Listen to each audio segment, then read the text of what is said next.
দেখা প্লিজ। তো রাত্রিবেলা হবে পার্টি। তো এখন বাজে দুপুর 1টা, এখন আমাকে চিড়ে ভাজতে হবে। তো চলো তোমাদেরকে দেখাই আমি চিড়ে ভাজি কেমন করে।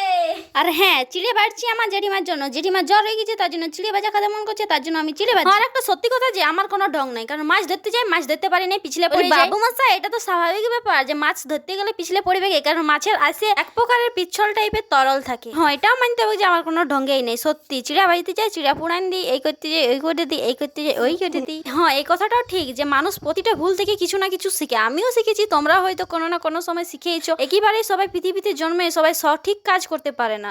ভুল থেকে একে একে ধীরে ধীরে শুধরে নেয় সবাই মানুষ নিজেকে। আর আমার ভিডিওর জন্য যদি তোমরা কোনোদিন কোনো রকমভাবে দুঃখিত হয়ে থাকো, তো আমাকে প্লিজ বোন ভেবে বা দিদি ভেবে মাফ করে দিও। ওকে, ঠিক আছে গাইজ, যদি আমার মুড ভালো থাকে, মন ভালো থাকে, তো দেখা হচ্ছে নেক্সট ব্লগে।